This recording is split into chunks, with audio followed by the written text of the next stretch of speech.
Class 12 physics में आज हम यहाँ पर डाइलेक्ट्रिक कांस्टेंट और रिलेटिव परमिटिविटी के बारे में डिस्कस करेंगे। यानी कि एग्जाम में या तो आपसे डाइलेक्ट्रिक कांस्टेंट करके पूछा जाएगा क्वेश्चन या फिर रिलेटिव परमिटिविटी। तो देखो यहाँ पर पहले हमने इसकी डेफिनेशन मेंशन की है कि the ratio of electric permittivity of a medium to the absolute permittivity of vacuum is called relative permittivity.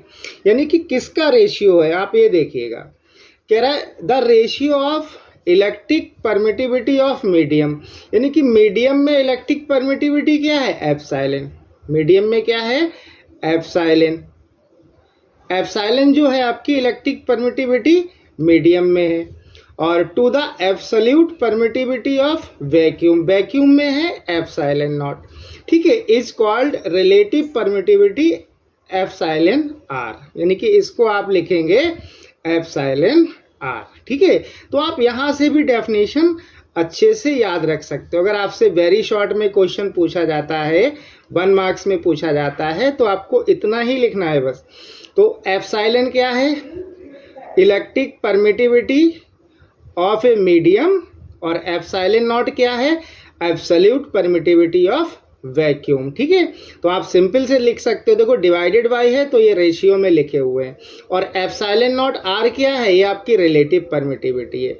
और आपको ये भी मालूम है कि रिलेटिव परमिटिविटी को ही डाइलेक्ट्रिक कांस्टेंट बोलते हैं। तो डाइलेक्ट्रिक कांस्टेंट को आप कैसे डिनोट करोगे, यानी कि इसी फार्मूले को हम लिख सकते हैं के इक्वल टू एप्सिलॉन अपॉन में एप्सिलॉन नॉट। ठीक है, तो आप इस टाइप से इसको लिख सकते हैं। अब देखो यही फार्मूला ड्राइव करेंगे, तो ड्राइव आप कैसे करोगे, देखो ये जो फार्मूला आपने लिखा है इसी को आप ड्राइव भी करेंगे। तो यहाँ पर हमने लिखा है कि the force between two charge Q1 and Q2 located at a distance R in vacuum. यानी कि दो चार्ज हैं आपके पास, एक चार्ज है Q1 और दूसरा चार्ज है आपके पास Q2, और दोनों प्रेजेंट हैं R डिस्टेंस पर। यानी कि दोनों के बिटवीन जो डिस्टेंस है वो R है और वैक्यूम में है। तो यहाँ पर फोर्स क्या होगा, कूलाम फोर्स में आपने पढ़ा था कि F इक्वल टू 1 अपॉन में 4 pi epsilon not Q1 Q2 upon में R स्क्वायर। अब देखो वैक्यूम की बात कर रहे हैं, अब वैक्यूम में परमिटिविटी क्या होती है, एप्सिलॉन नॉट।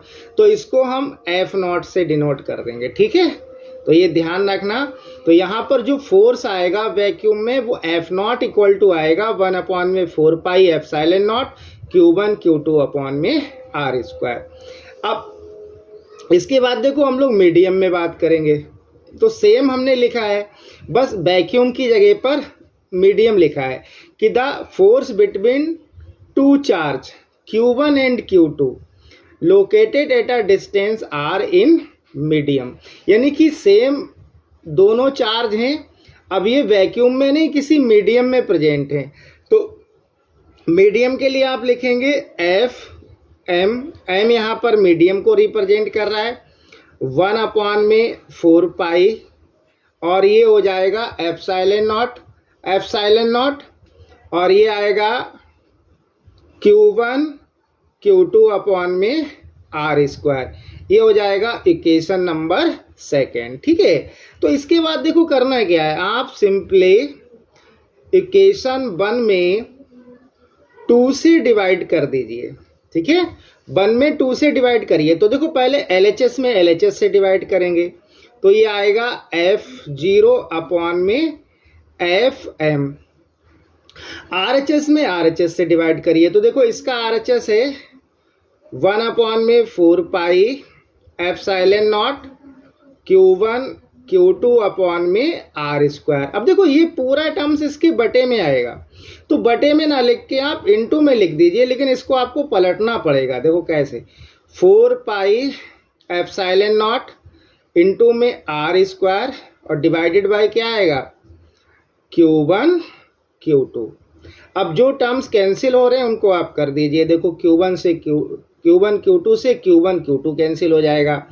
आर स्क्वायर से आर स्क्वायर और 4 पाई से 4 पाई।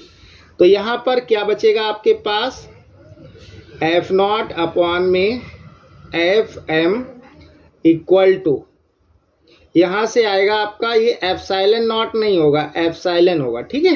तो ये आएगा एप्सिलॉन अपॉन में एप्सिलॉन नॉट। देखो ये फार्मूला आ जाएगा, ठीक है।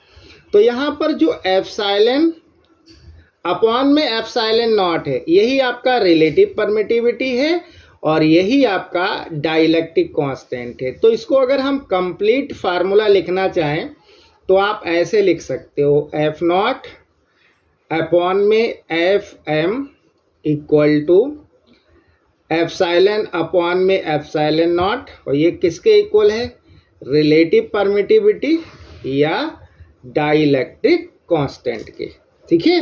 तो ये इसका कंप्लीट फार्मूला बन जाएगा, यानी कि जितना आपको ज़रूरत है उतना फार्मूला आप लिख सकते हैं। अगर आपसे सिंपल कहता है कि आप रिलेटिव परमिटिविटी का फार्मूला बताइए, ठीक है, रिलेटिव परमिटिविटी का फार्मूला और रिलेटिव परमिटिविटी के टर्म्स में, तो आप ऐसे लिख सकते हो, epsilon R equal to epsilon upon में एप्सिलॉन नॉट, ठीक है। अगर यही आपसे डाइलेक्ट्रिक कांस्टेंट के टर्म्स में पूछता है तो आप लिख देंगे के इक्वल टू एप्सिलॉन अपॉन में एप्सिलॉन नॉट, ठीक है। अगर आपसे फोर्स के टर्म्स में पूछता है तो आप epsilon R equal to this लिख सकते हैं या फिर के इक्वल टू दिस लिख सकते हैं, ठीक है। तो अगर आपसे 1 मार्क्स में क्वेश्चन पूछा जाता है तो आप सिंपली डेफिनेशन और उसका फार्मूला लिख देंगे, और अगर आपसे शॉर्ट में पूछता है तो आप फिर ये पूरा प्रूफ करेंगे।